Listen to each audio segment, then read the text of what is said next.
Fala, meus amigos e minhas amigas, futuros oficiais da Marinha do Brasil. Estamos de volta para mais uma questão, mais uma revisão de História do Brasil, Colégio Naval. Vocês já sabem, me chamo professor Luiz Fernando, sou professor de História. Vamos que vamos para a questão de número 3. Será que o Colégio Naval está pegando pesado, pessoal? Está aloprando aí com o candidato? Duas questões bem robustas, né?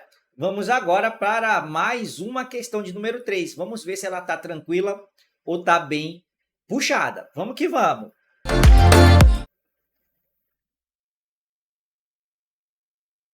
Questão de número 3. Leia o texto a seguir. A República Velha, ou Primeira República do Brasil, a partir de 15 de novembro de 1889, o Brasil adotou o modelo republicano como forma de governo. O período conhecido como República Velha durou de 1889 até 1930. Historicamente, este período é chamado de República Velha, em contraposição ao período pós-Revolução de 1930, que é visto como um marco na história republicana, uma vez que provocou grandes transformações no Estado brasileiro. Então, eles tiraram aí, né, a fonte de um site, mas olha o tamanho da criança. Sobre o período que abrange a República Velha, marque a opção correta. Professor, faça aí o recorte dessa República Velha. A gente já vai dividir ela, certo? Essa república, mas agora eu vou fazer só uma introduçãozinha. A gente vai dividir, na verdade, essa república agora em República da Espada e a República Oligárquica, ok? A República Oligárquica. A República dos Casacas, né? Era assim que os militares chamavam, os paisanos, beleza? Dos casacas. Então, a República da Espada, 1889 a 1894, a República governada por militares, Marechal e Floriano Peixoto, e a República Oligárquica, governada aí por presidentes civis, iniciando por Prudente de Moraes, né? O Prudente de Moraes, o primeiro presidente civil do Brasil, eleito, né? Eleito de forma direta nessa chamada República Oligárquica.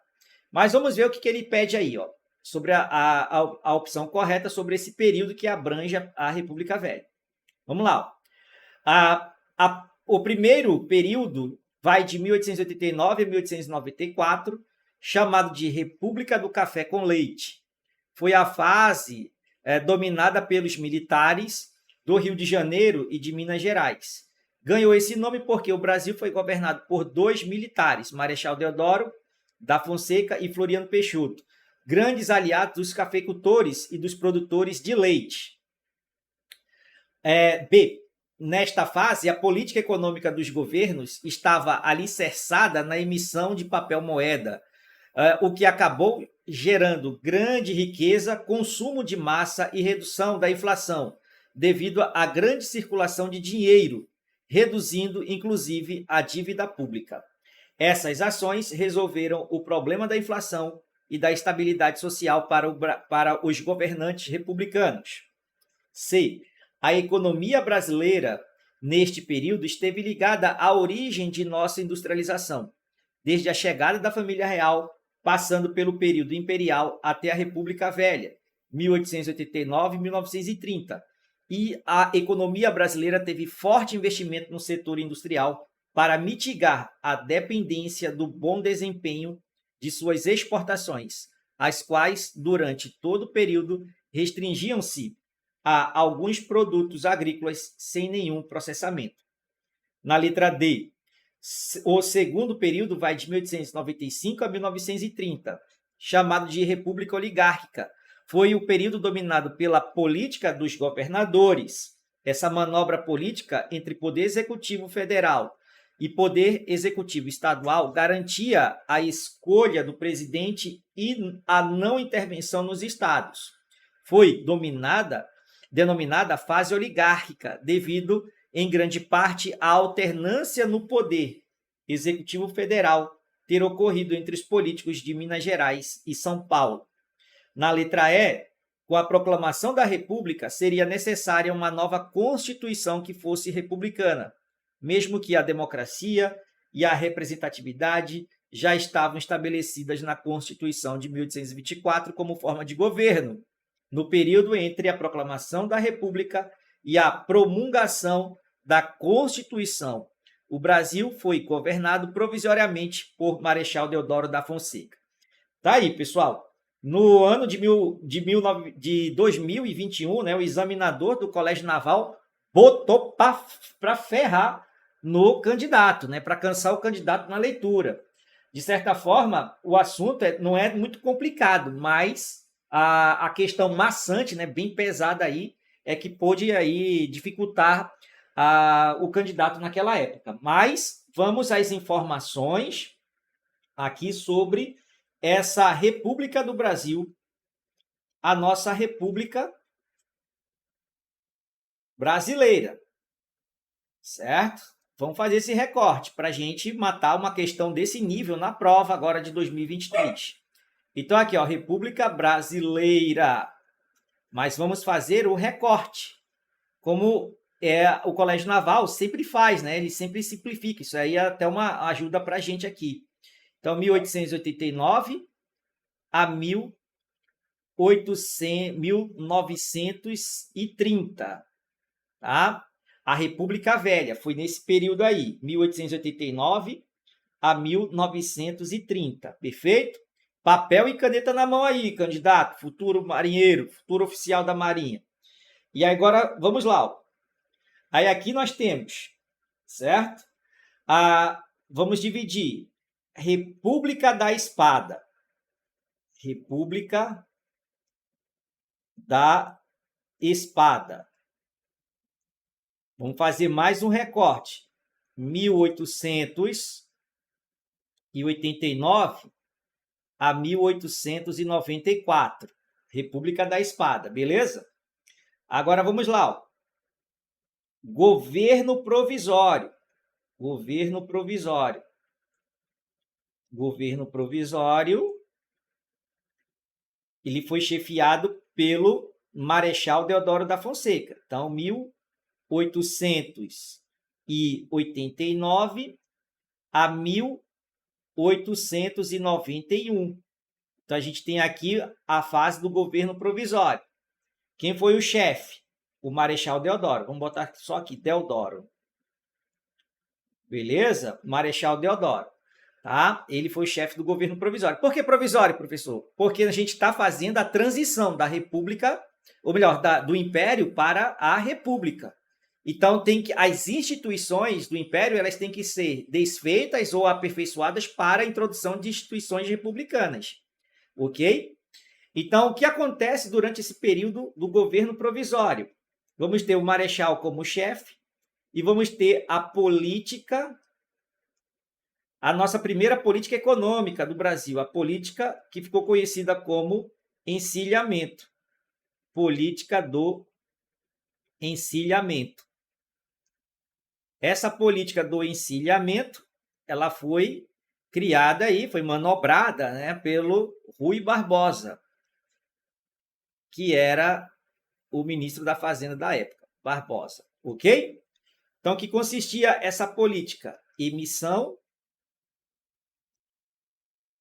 de papel moeda, ou seja, de dinheiro. Papel moeda. Tá? Qual era o objetivo? Incentivar a indústria. Vou botar aqui a industrialização. Qual foi o resultado?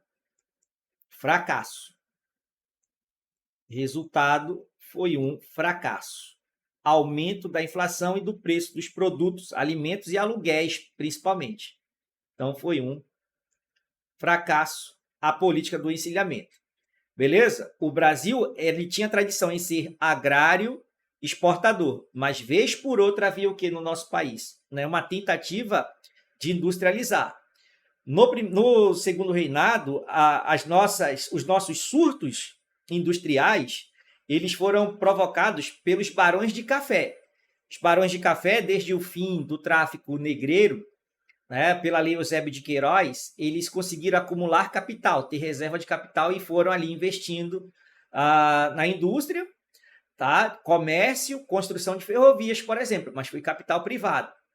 E já na República a gente vai ter um outro surto industrial, que foi um período durante a Primeira Guerra Mundial. Então, ali, durante a Primeira Guerra Mundial, as potências europeias estavam envolvidas na guerra, pararam de importar, ou melhor, exportar produtos industrializados no Brasil. O Brasil teve que se virar nos 30 e teve que se industrializar. Um surto provocado pelo quê? Capital privado, cafeicultores, imigrantes. Então, a gente tem ali o nosso segundo surto industrial, perfeito? Tudo associado ao capital privado. Bom, além do café, que a gente exportava bastante café, a gente também exportava outros produtos. Nesse período da Primeira República, tá? que vai até mais ou menos 1920, que era a exportação da borracha da Amazônia. Okay? Então, outro produto de grande expressão, no qual o Brasil arrecadou, né, impostos, okay? Mas a gente não conseguia sair da crise, porque o nosso déficit econômico era muito alto. A nossa dívida externa também era altíssima, beleza? Agora, vamos lá. Ó. Dentro dessa República da Espada, a gente vai ter também aqui, ó, o governo constitucional. Então, a gente já fez uma aula sintetizando as principais características da Constituição de 1891.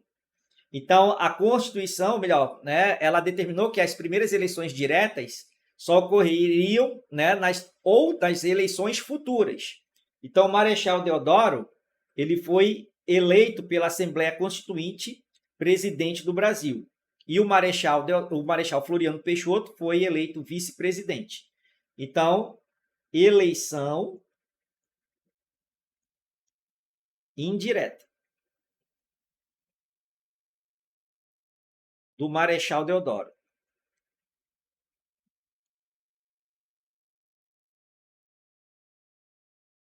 Beleza? Bom, e o que ele fez? Fez um governo ditatorial. Decretou estado de sítio, fechou o Congresso Nacional. Então, ele sofre a primeira revolta da Armada. Primeira revolta da Armada, pessoal, futuros marinheiros.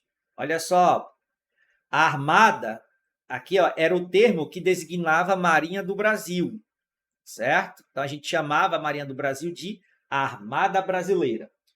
Tranquilo? Então, teve a primeira revolta armada, né, que pedia, né, a renúncia do Marechal Deodoro. Devido às suas políticas autoritárias, o Marechal Deodoro ele renunciou em menos de 2 anos de mandato. Então, o Marechal só passou mais ou menos os 8 meses governando o Brasil no ano de 1891. Como vocês podem observar que eu escrevi agora. Então, ele só governou o Brasil em 1891. Então, ele renunciou. A Armada ameaçou, né, bombardear o Rio de Janeiro, nessa primeira revolta. O Custódio de Melo, que era o comandante aqui dessa revolta. Então, o Marechal renuncia. Então, renúncia. Renúncia de Deodoro. Agora, quem é que assume o governo brasileiro? O vice. Então, toma posse o vice-presidente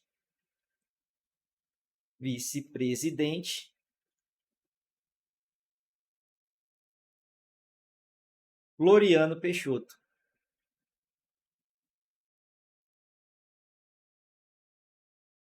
Então, Floriano Peixoto também era militar, beleza? Marechal Floriano Peixoto. Bom, O Floriano Peixoto, ele tinha a obrigação de fazer as eleições, porque quem assistiu a nossa primeira aula, né, tá ligado aí que a Constituição ela determinava eleições caso o presidente da República renunciasse em menos de 2 anos de mandato. Aí só que o Floriano Peixoto ele disse, negativo, isso só vale para as próximas eleições, então eu vou terminar o mandato. Aí vamos ter o quê? Mais uma revolta da Armada, a segunda revolta da Armada.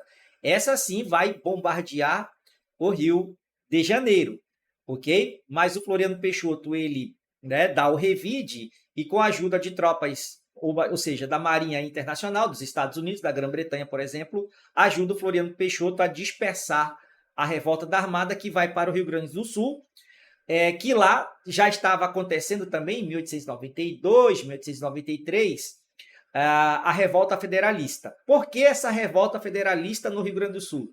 Porque o Marechal Floriano Peixoto, quando ele assumiu, ele fez um governo centralizado.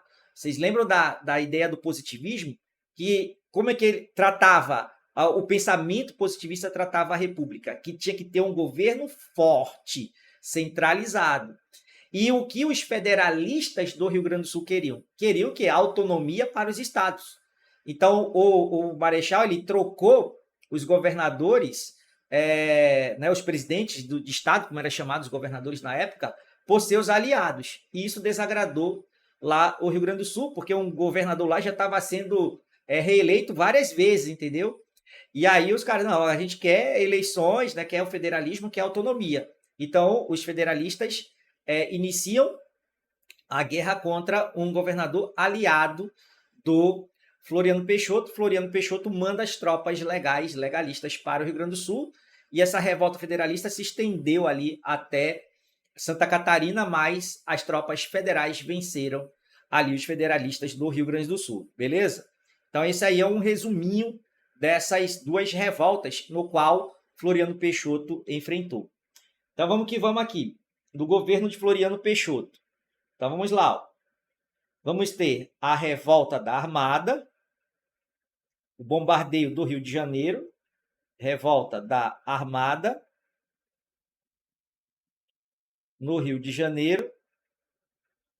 Vamos ter a revolta federalista.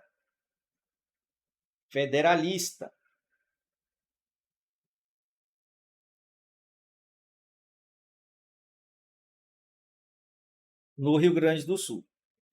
Então, o Marechal Floriano, ele vence as duas.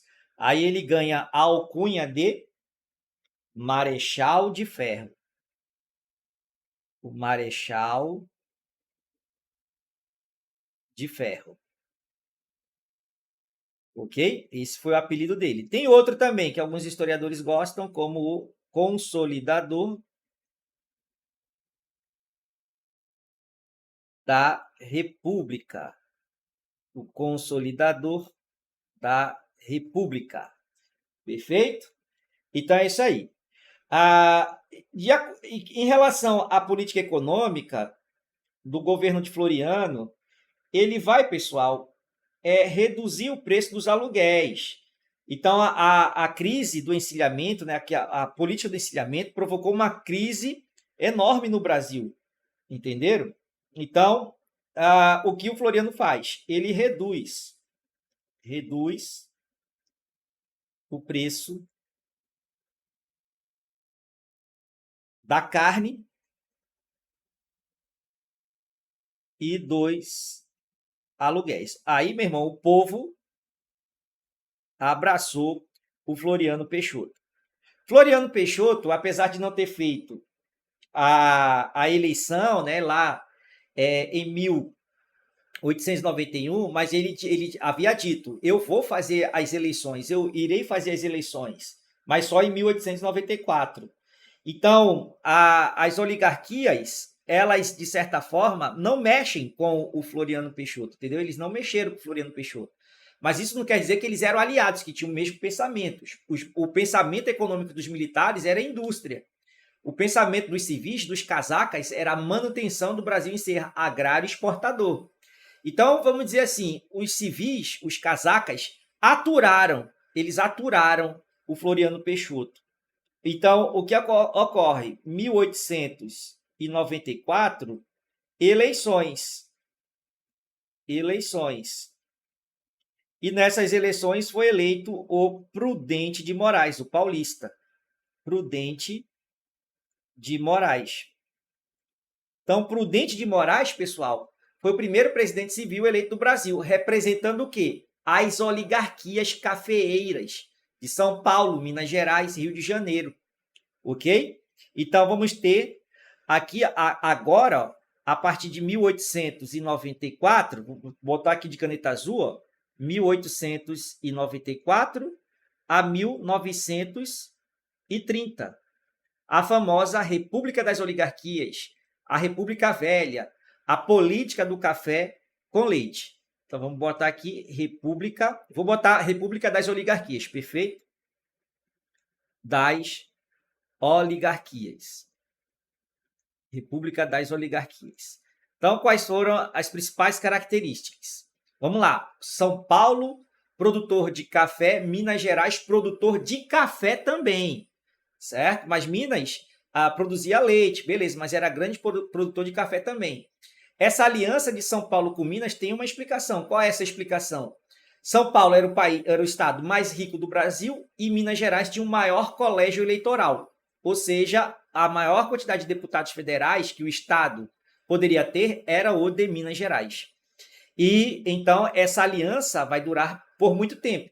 Mas essa aliança não foi assim saudável durante esses mais ou menos aí 36 anos de domínio das oligarquias. Teve um momento de ruptura, a desavença desta política do café com leite. A primeira ruptura foi em 1910. Então, São Paulo e Minas brigaram, e aí isso provocou a eleição de um político e militar, o Hermes da Fonseca, que foi eleito presidente do Brasil em 1910, com a sua política da salvação, salvar o Brasil das mãos das oligarquias. Porém, acaba o mandato dele em 1914 e as oligarquias se reúnem mais uma vez, São Paulo e Minas, e aí passam a governar o Brasil, certo? Até 1930. 1930 ocorre de novo a ruptura, né, de Minas com São Paulo, mas essa ruptura de Minas com São Paulo em 1930 provocou a Revolução de 1930 e a ascensão de Getúlio Vargas no poder do Brasil, e a gente tem aquela famosa Era Vargas, tá bom? Então, vamos que vamos aqui para as principais características dessa República das Oligarquias. Bom, nós vamos ter a política dos governadores,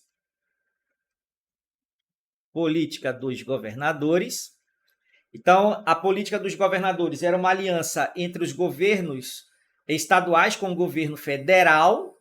O governo federal fazia o toma lá da cá, troca de favor, dinheiro para os estados elegiam o maior número possível de deputados e senadores que apoiariam a política do café com leite, ou seja, São Paulo e Minas no poder.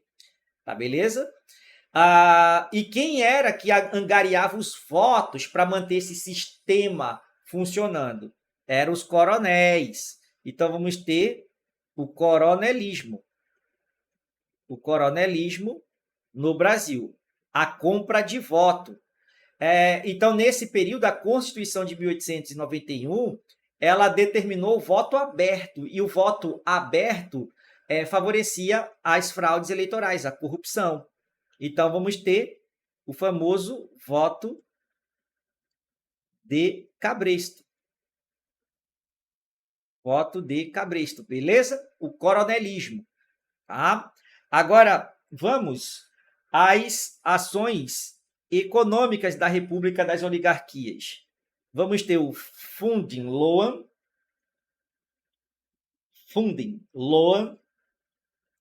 ou empréstimo consolidado, né? O Funding Loan. Isso foi feito pelo presidente Campos Salles, o segundo presidente civil do Brasil, Campos Salles. Pessoal, o Campos Salles, ele também é o mentor da política dos governadores, beleza? Vamos ter o convênio de Taubaté,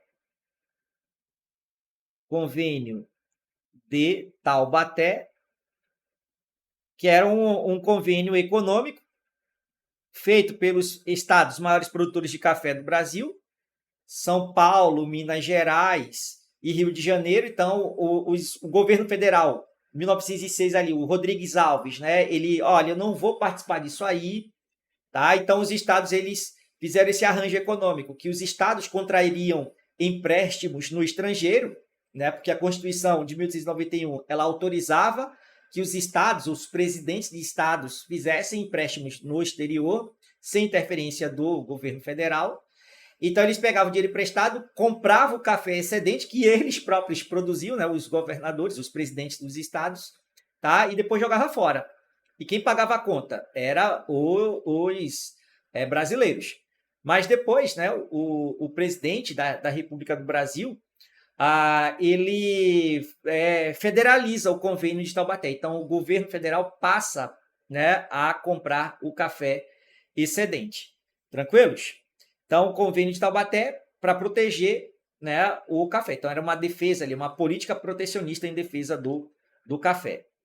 Vamos ter o nosso surto industrial. Surto industrial. Quando? 1914, 1918. Provocado pelo quê? Pela WW1, ou seja, Primeira Guerra Mundial. Então, nós temos aí um surto industrial. Beleza? Bom, eu poderia falar com vocês sobre a greve geral de São Paulo de 1917, mas a questão ela não aborda essa questão social. Perfeito? Então, numa próxima aula, se a gente bater aqui com uma questão de cunho social, aí a gente fala da greve geral de São Paulo. E vamos ver qual é a resposta correta desta questão sobre o período que abrange a República Velha ou República das Oligarquias. Marque a opção correta. A opção correta é a letra D. O segundo período vai de 1895 a 1930. Confere aí. Eu falei 1894, né, da eleição do Prudente de Moraes. Mas ele coloca do início do governo do Prudente de Moraes, sem problema. 1895 a 1930. A Primeira República. Chamado de República Oligárquica, foi o período dominado pela política dos governadores. Confere? Confere. Quem foi o mentor dessa política dos governadores? Campos Salles. Essa manobra política entre o poder executivo federal e o poder executivo estadual, confere? Troca de favor, garantir a escolha do presidente e a não intervenção nos estados. O problema dos estados é dos estados. O governo federal não vai se intrometer nem na forma como se angariava votos, se convencia os brasileiros a votarem livremente, né, digamos assim, para os políticos nacionais. Foi denominada fase oligárquica devido a grande parte à alternância no poder do Executivo Federal ter ocorrido entre os políticos de Minas Gerais e São Paulo. Então, a resposta correta aí é a letra D.